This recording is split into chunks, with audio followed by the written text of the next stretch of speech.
ശ്രീ മോഹൻ പെരുന്നാട് കൂടി നമുക്കൊപ്പം ചേരുന്നുണ്ട്. ശ്രീ മോഹൻ പെരുന്നാട്, താങ്കളുടെ കാലഘട്ടത്തിൽ താങ്കൾക്ക് ശബരിമലയിലെ കാര്യങ്ങൾ നേരിട്ടറിയാവുന്ന വ്യക്തി കൂടിയാണല്ലോ. വിജയ് മല്യ ശ്രീകോവിലിൽ സ്വർണം പൂശാൻ എത്തിയപ്പോൾ ശ്രീകോവിൽ മാത്രമല്ല, കൃത്യമായി ഏതൊക്കെ ഭാഗങ്ങളെന്ന് കൃത്യമായി അടയാളപ്പെടുത്തിയിരുന്നു. അതിൽ ഉൾപ്പെട്ടിരുന്ന സ്ഥലമല്ലേ ദ്വാരകാപാലക ശില്പങ്ങൾ? അന്ന് അതൊന്ന് സ്വർണം പൊതിഞ്ഞിരുന്നതല്ലേ? അതിലൊരു ക്ലാരിറ്റിക്ക് വേണ്ടി ചോദ്യമാണ്. ഇത് ദേവസ്വത്തിന്റെ രജിസ്റ്ററിൽ ഇക്കാര്യം ഉണ്ടോ? തീർച്ചയായിട്ടും അതെല്ലാം. പിന്നെ എങ്ങനെയാണ് 99-ലെ ഉത്തരവിൽ അത് ഉൾപ്പെടുന്നത്? അത് ചെമ്പാണെന്ന് രേഖപ്പെടുന്നത്.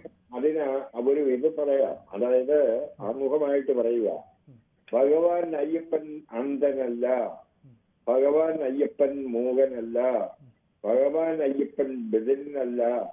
ആര് കുറ്റം ചെയ്തിട്ടുണ്ടോ അവർ എപ്പോഴാണെങ്കിലും തെളിയിക്കപ്പെടും, സത്യം തന്നെ വിജയിക്കും. ഇതിനെനിക്ക് പറയാനുള്ളത്, നമ്മള് ഇതെല്ലാം പറഞ്ഞ് സമയം കളയാതെ സർക്കാർ ചെയ്യേണ്ടത്, അല്ലെങ്കിൽ ഭക്തജനങ്ങൾ സംഘടിച്ച് ചെയ്യേണ്ടത്, ഹൈക്കോടതിയുടെ ഒരു നല്ല ജഡ്ജിനെ ചുമതലപ്പെടുത്തി അദ്ദേഹത്തിന്റെ നേതൃത്വത്തിൽ ഇതിന് അന്വേഷണം. ഹൈക്കോടതി നേരിട്ടൊരു കമ്മീഷനെ നിയോഗിച്ചിട്ടുണ്ടോ? ജഡ്ജിയെ നിയോഗിച്ചിട്ടുണ്ടോ? അന്വേഷണം നടക്കുന്നുണ്ട്. അത് തന്നെ നടക്കണം. കാരണം ഇത് വടക്കാക്കി തനിക്കാക്കുന്ന ചില പരിപാടികളുണ്ട്. ഈ കാര്യങ്ങൾ ഓരോരുത്തരുടെ അടുത്ത് ചോദിക്കുമ്പോൾ ഓരോ അഭിപ്രായങ്ങൾ പറഞ്ഞ് നമ്മൾ ഇതിനെ വഴിതിരിച്ച് വിടാം. ശ്രീ മോഹൻ പെരുന്നാട്, ഞാൻ താങ്കളുടെ ഈ വാദമൊക്കെ ഞാൻ അംഗീകരിക്കുന്നു. ഒരു വ്യക്തതയ്ക്ക് ഒരു കാര്യം ചോദിക്കട്ടെ. ഉണ്ണികൃഷ്ണൻ പോറ്റി എന്ന വ്യക്തിയെ താങ്കൾ അറിയുമോ? താങ്കളുടെ ശ്രദ്ധയിൽ താങ്കൾ ഉണ്ടായിരുന്ന കാലത്ത് ഇങ്ങനെ ഒരാളുണ്ടായിരുന്നു? എനിക്കറിയില്ല അദ്ദേഹത്തിന്. ഈ കാലങ്ങളായി ശബരിമലയിൽ ചില അവതാരങ്ങൾ എന്ന് വിളിക്കുന്ന, ക്ഷമിക്കുക, അവിടെ അതായത് ഇങ്ങനെ വന്നു പോകുന്ന ചിലരുണ്ട്. സാർ ഞാന് ഈ അവതാരങ്ങൾ എന്ന് പറഞ്ഞതിന് അടിവരയിടുകയാണ്. അതാണ് യാഥാർത്ഥ്യം, അതാണ് അപകടകാരികൾ, അവരാണ് അപകടം ചെയ്യുന്നത്. അതാ ഞാൻ ചോദിക്കുന്നത്, അങ്ങനെയുള്ളവർ കാലാകാലങ്ങളിൽ അവിടെ ഉണ്ട്. അവിടുത്തെ അതത് സമയത്തെ ഭരണ സംവിധാനങ്ങളെ ഉപയോഗപ്പെടുത്തിയാണോ ഇവരവിടെ നിൽക്കാറുള്ളത്? ഇവരെല്ലാം മറ്റവരുടെ സഹായികളായിട്ട് വരുന്നതാണ്. അതായത് മേൽശാന്തിമാര് വരുമ്പോഴും കീഴ്ശാന്തിമാര് വരുമ്പോഴും അവരുടെ സഹായികളായിട്ട് കുറെ അവതാരങ്ങൾ വരും. ഈ അവതാരങ്ങളും ഇതിന്റെ ഒരു ഭാഗമായിക്കൊണ്ട് അവരായിരിക്കും ഏറ്റവും കൂടുതൽ കുഴപ്പങ്ങൾ കാണിക്കുന്നത്. കാരണം അവര് കാര്യം ഭയക്കാനില്ല. അവന് പൊടിതട്ടി എപ്പോ വേണമെങ്കിലും പോരാ, അവിടുന്ന് കിട്ടുന്നതും കൊണ്ട് പോരാ. സത്യത്തിൽ ഇതിനെല്ലാം കുഴപ്പം എന്ന് പറയുന്ന ദേവസ്വം ബോർഡിന്റെ ആ കാലഘട്ടത്തിൽ ഇരുന്ന അധികാരികൾ തന്നെയാണ്. ശരി, താങ്കളിലേക്ക് വരാം. ഇപ്പോൾ ശ്രീ അജയ് തറയിൽ, താങ്കൾക്ക് നേരിട്ടറിയാം, ശബരിമലയുടെ ഭരണകാര്യങ്ങൾ നേരിട്ട് ഇടപെട്ടിരുന്ന വ്യക്തി കൂടിയാണ് താങ്കൾ, ഭരണസമിതിയുടെ ഭാഗമായി. ഈ ശബരിമലയിൽ ഈ ഉണ്ണികൃഷ്ണൻ പോറ്റി എന്ന വ്യക്തിയെ താങ്കളുടെ കാലഘട്ടത്തിൽ അന്ന് അറിയാൻ കഴിഞ്ഞിരുന്നു ഇങ്ങനെ ഒരു വ്യക്തി അവിടെയുള്ള കാര്യം? എനിക്കറിയില്ല. ഉണ്ണികൃഷ്ണൻ പോറ്റി ഞങ്ങളുടെ അടുത്ത് വന്നിട്ടുമില്ല. അതിന് മുമ്പ് തന്നെ ഉണ്ണികൃഷ്ണൻ പോറ്റി അവിടെ ഒരു ഉൾക്കഴകത്തിന്റെ പരിചാരകനായിട്ട് വന്ന് കൂടിയ ഒരുതനാണ്. അത് കഴിഞ്ഞ് അവിടെ നിന്ന് പോയി. പിന്നെ 2019 ഈ ഉണ്ണികൃഷ്ണൻ പോറ്റി വന്ന് അവിടെ ദ്വാരപാലകരുടെ സ്വർണം പൂശാം എന്ന് പറഞ്ഞത് കൊണ്ടുപോകുന്നത്.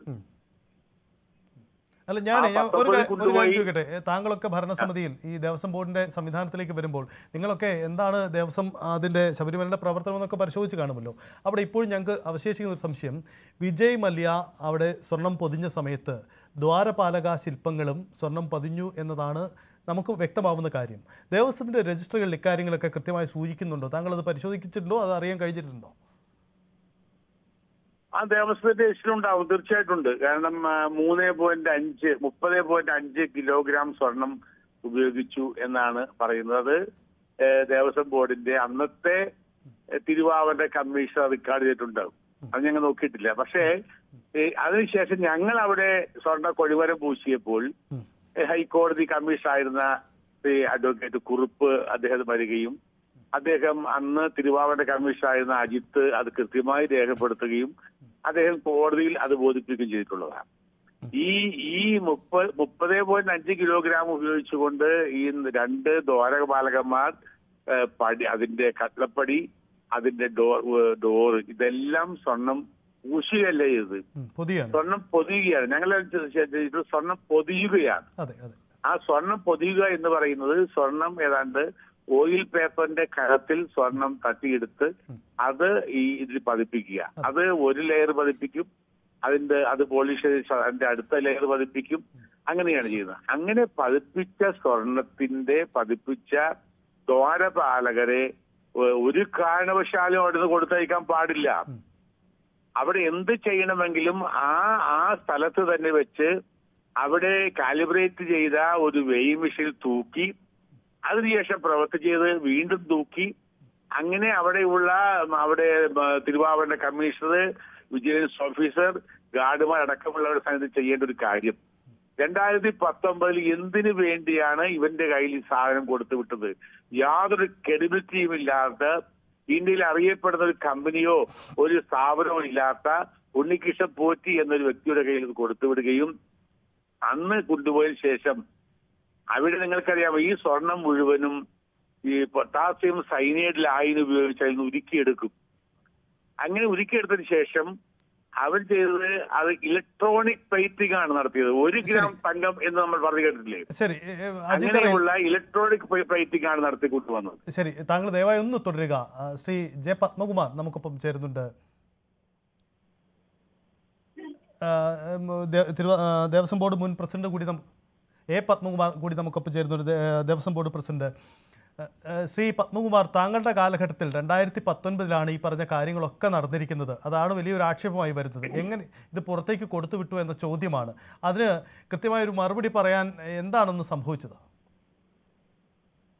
അതിന് മറുപടി പറയേണ്ട കാര്യത്തിൽ ഒരു പ്രശ്നങ്ങളുമില്ല.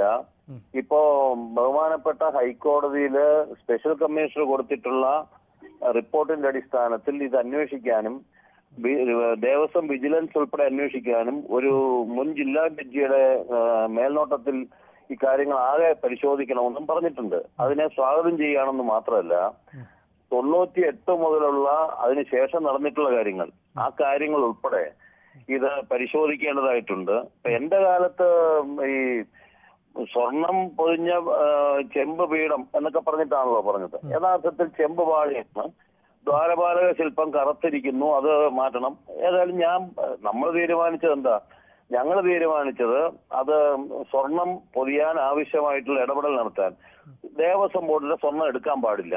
അങ്ങനെയാണ് സ്പോൺസർ എന്നുള്ള രൂപത്തിൽ ദേവസ്വം കമ്മീഷണറുടെ റിപ്പോർട്ടിന്റെ അടിസ്ഥാനത്തിലാണ് നമ്മൾ തീരുമാനിക്കുന്നത്. നമ്മൾ നയപരമായിട്ട് കാര്യങ്ങൾ തീരുമാനിച്ചു. ദേവസ്വം ബോർഡിന്റെ അല്ലെങ്കിൽ ശബരിമല ക്ഷേത്രത്തിന്റെ ആചാരാനുഷ്ഠാനങ്ങൾക്ക് വിരുദ്ധമായിട്ടോ നിയമത്തിന് വിരുദ്ധമായിട്ടോ ഒരു കാര്യം ചെയ്യാൻ ഞാൻ നിന്നിട്ടില്ല. ഞങ്ങൾ അങ്ങനെ ചെയ്തിട്ടില്ല. എന്റെ കൈപ്പടയിൽ എഴുതിയ ബോർഡിന്റെ തീരുമാനം അവിടെയുണ്ട്. ബഹുമാനപ്പെട്ട കോടതി പരിശോധിക്കുമ്പോൾ അത് ഉൾപ്പെടെ പരിശോധിക്കപ്പെടണമല്ലോ. അക്കാര്യത്തിൽ ഞങ്ങൾക്കാർക്കും ഒരു സംശയമില്ല. എന്തെങ്കിലും ഒരു ദോഷം അവിടെ വരാൻ വേണ്ടിയിട്ട് ഞങ്ങളാരും ഉദ്ദേശിച്ചിട്ടില്ല, അങ്ങനെ ചെയ്തിട്ടുമില്ല. ഒരു കാര്യം, ഈ വിജയ് മല്യ സ്വർണം പൊതിഞ്ഞ വസ്തുക്കളിൽ ഉൾപ്പെട്ടിരുന്നതല്ലേ ദ്വാരപാലക ശില്പങ്ങളും? പിന്നെ എങ്ങനെയാണ് അത് ചെമ്പായി മാറിയത് എന്നാണ് സംശയം. അല്ല, ഞാനിപ്പോ അതിനെപ്പറ്റി ഒരു കമന്റും പറയുന്നില്ല. വിജയ മല്യ പോലുള്ളവരെ കൊണ്ട്